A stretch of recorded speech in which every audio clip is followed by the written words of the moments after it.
بسم اللہ الرحمن الرحیم۔ السلام علیکم دوستوں۔ پیارے دوستوں، آج کی ویڈیو بہت ہی اہم ہے کیونکہ آج کی ویڈیو میں آپ کو نبی کریم صلی اللہ علیہ وآلہ وسلم کی عادات مبارکہ کے بارے میں بتائیں گے۔ آپ کو بتائیں گے کہ آپ صلی اللہ علیہ وآلہ وسلم کی زندگی میں روزمرہ میں کیا عادت تھی، چونکہ ہر مسلمان پر حضرت محمد صلی اللہ علیہ وآلہ وسلم کی اتباع لازمی ہے، اس لیے ہر مسلمان کو چاہیے کہ حضرت محمد صلی اللہ علیہ وآلہ وسلم کی عادت سیرت سے واقف ہوں تاکہ آپ صلی اللہ علیہ وآلہ وسلم کی مکمل اتباع کر سکیں۔ ویڈیو کو عمل کی نیت سے آخر تک ضرور دیکھیے گا، آپ کو بہت فائدہ ہوگا انشاءاللہ۔ چلیے ویڈیو کا باقاعدہ آغاز کرتے ہیں۔ دوستوں، مختلف روایات متفق ہیں رسول خدا صلی اللہ علیہ وآلہ وسلم جسم اور لباس کی طہارت اور صفائی کا بے حد خیال رکھتے تھے۔ کبھی کبھار آپ صلی اللہ علیہ وآلہ وسلم بال بھی بڑھا لیا کرتے تھے، مگر بالوں کو نہایت صاف ستھرا اور کنگھی سے سنوار کر رکھتے تھے۔ آپ صلی اللہ علیہ وآلہ وسلم تیز تیز چلتے تھے، حتیٰ کہ صحابہ کرام رضوان اللہ تعالی اجمعین کو آپ صلی اللہ علیہ وآلہ وسلم سے قدم ملا کر چلنے میں دقت ہوتی تھی، مگر آپ صلی اللہ علیہ وآلہ وسلم گفتگو نہایت آہستہ آہستہ کرتے تھے۔ ایک راوی کے مطابق نبی کریم صلی اللہ علیہ وآلہ وسلم اتنا ٹھہر ٹھہر کر بولتے تھے کہ ان کے الفاظ کا ایک ایک حرف بآسانی گنا جا سکتا تھا۔ چونکہ رسول اللہ صلی اللہ علیہ وآلہ وسلم کے منہ سے نکلنے والا ہر لفظ قانون تھا، لہٰذا وہ چاہتے تھے کہ وہ کچھ کہیں تو سننے والے اسے اچھی طرح سمجھیں۔ نبی کریم صلی اللہ علیہ وآلہ وسلم سادہ اور شائستہ زبان استعمال کرتے تھے، خواہ وہ کسی شخص سے گفتگو کر رہے ہوں یا مسلمانوں کے اجتماع سے خطاب کر رہے ہوں۔ ان کا طرز تکلم ہر طرح کے تسنہ سے پاک ہوتا تھا۔ دوستوں، صلی اللہ علیہ وآلہ وسلم نہایت سادگی سے زندگی بسر کرتے تھے۔ وہ اپنے جوتوں کی خود مرمت کرتے تھے، اپنی بکریوں کا دودھ دھوتے اور اس کام کے لیے اپنے خادم کو تکلیف دینا بھی گوارا نہیں کرتے تھے۔ ان کے ذاتی خادم حضرت انس رضی اللہ تعالیٰ عنہ کا کہنا ہے، میں نے 10 سال رسول اللہ صلی اللہ علیہ وآلہ وسلم کی خدمت اقدس میں گزاری۔ انہوں نے مجھ سے ایک بار بھی نہیں پوچھا کہ تم نے یہ کام کیوں نہیں کیا یا کیوں کیا ہے۔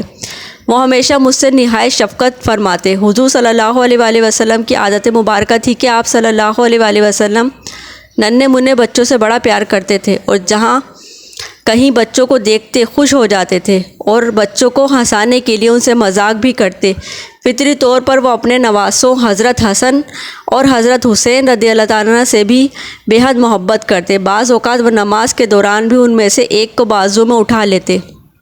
جب آپ صلی اللہ علیہ وآلہ وسلم سجدے میں جاتے تو نواسے کو پاس کھڑا کر لیتے اور سجدے سے اٹھ کر اسے پھر گود میں لے لیتے۔ جب دونوں بچے ذرا سیانے ہوئے تو وہ مسجد نبوی صلی اللہ علیہ وآلہ وسلم میں ادھر ادھر دوڑتے پھرتے۔ نماز باجماعت کے دوران کبھی کبھار وہ رسول اللہ صلی اللہ علیہ وآلہ وسلم کی ٹانگوں میں سے گزر جاتے۔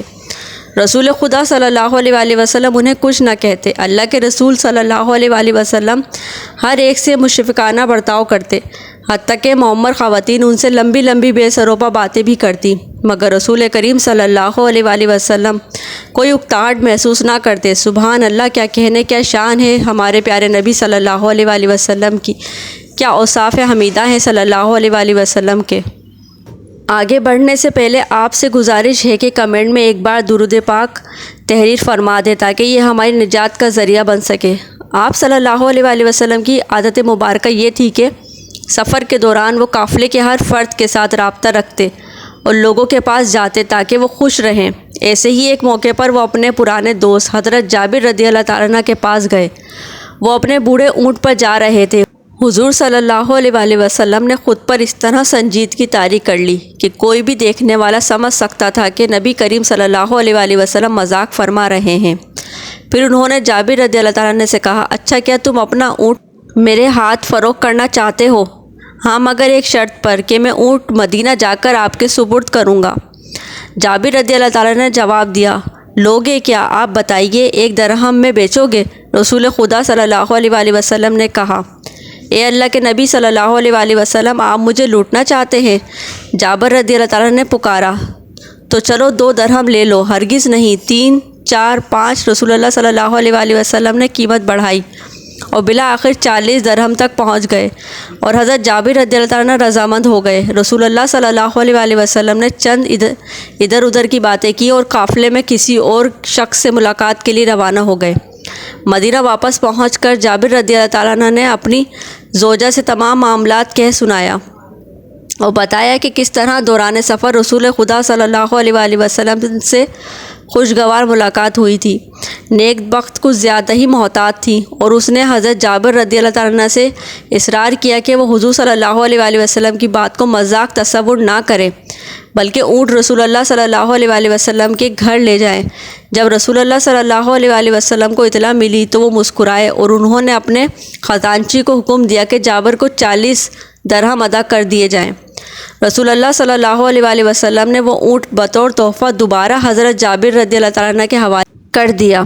یہ اونٹ کئی سال تک حضرت جابر رضی اللہ تعالیٰ عنہ کے پاس رہا۔ جب بھی حضرت جابر رضی اللہ تعالیٰ عنہ کو اس واقعے کی یاد آئی، وہ رسول پاک صلی اللہ علیہ وآلہ وسلم کے اس یادگار تحفے کو دیکھتے تو نبی کریم صلی اللہ علیہ وآلہ وسلم کی یاد میں کھو جاتے۔ اللہ کے نبی صلی اللہ علیہ وآلہ وسلم جانوروں پر بھی بڑی شفقت فرماتے۔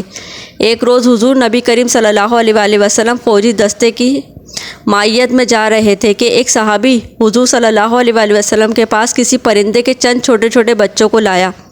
ان کی ماں بھی ساتھ تھی۔ رسول خدا صلی اللہ علیہ وآلہ وسلم نے اس سے پوچھا تو صحابی نے بتایا، میں نے ان بچوں کو ایک گھونسلے میں دیکھا، جو ہی میں ایک قریب گیا ان کی ماں پرواز کر گئی۔ میں نے تمام بچوں کو ایک رومال میں لپیٹ لیا۔ جب میں چلا تو ان کی ماں میرے سر پر منڈانے لگی۔ میں نے رومال کو زمین پر کھول کر رکھ دیا تو ماں بھی بچوں کے پاس آ گئی تو میں نے اسے بھی بچوں کے ساتھ رومال میں لپیٹ لیا۔ اب یہ سب آپ کے سامنے ہے۔ رسول خدا صلی اللہ علیہ وآلہ وسلم نے صحابی کو حکم دیا کہ وہ فی الفور واپس جائے اور بچوں کو ان کی ماں سمیت ان کے گھونسلے میں چھوڑ کر آئے۔ اسی طرح ایک مرتبہ رسول پاک صلی اللہ علیہ وآلہ وسلم نے فوج کے ہمراہ جاتے ہوئے ایک کتیا کو دیکھا جس کے بچے ماں کا دودھ پی رہے تھے۔ حضور صلی اللہ علیہ وآلہ وسلم نے ایک سپاہی کو کتیا کے پاس کھڑا کر دیا۔